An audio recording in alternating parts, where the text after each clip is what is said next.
any of our business. And so we breathed a sigh of relief and thought, well, let's get the hell out of here, you see. But before we went, we had one last incident at the camp. We were sort of kicking our heels, waiting to go and in the camp and not doing anything particular, and we heard all this shooting from the road outside. We went to the wire and we looked down. The camp stood on the side, on the side of a hill, and down at the bottom of the hill was the road, main road. And on this main road was this busload of Arabs surrounded by the Haganah who were shooting into it with their automatic weapons. And we rushed into the barrack room to get our weapons. We were going to go out there and join in the fun. But when we got to the gate, an officer was there. I don't know his name, he hadn't been with us very long.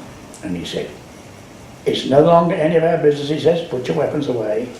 And we protested loudly, "Put your weapons away," he says, "There's no longer any of our business. We're only passengers, we're only guests in the country now." So we had to put our weapons away, go back to the wire and watch this busload of Arabs get done over. God.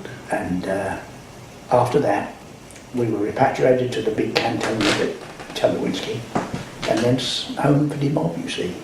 So when was that? That was in 1948. You left in... 1948. Do you remember the month? February. Right. I'll tell you how I know. Because Colchester United Football Club were playing in the 5th round of the FA Cup, and they'd beaten 2 Division 1 teams or something on the way there, and everybody was talking about them. Oh, right. And I can remember that. That's why I remember it was February 1948. The evacuation, the arc between them, I think it was about May before the last British soldier left, but they were still fighting the British. Mm. And then the British were still getting their own back before they went. I only heard about this from later on, so I wasn't there to know about it. But we went to Telewinski, which is a big cantonment, and we were there for a week or two, and then we were out for Egypt, go back home on the boat. So did you leave by train or truck? Train to the station at the railway station at Lille, and over the Sinai Desert to Port Said. Oh, excuse me.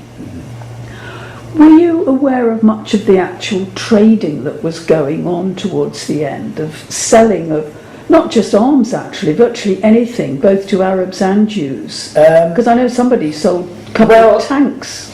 Yeah, there was a rumour. It's funny you say that, because there was a rumour circulating that they'd sold out or supplied the Arabs the tank. I mean, I don't know why they did it. I'm sure they didn't know how to drive it down thing or how to operate it. But we did have a tank unit there, the Armed Corps, or one of the armoured regiments, and we had lots of armoured cars as well.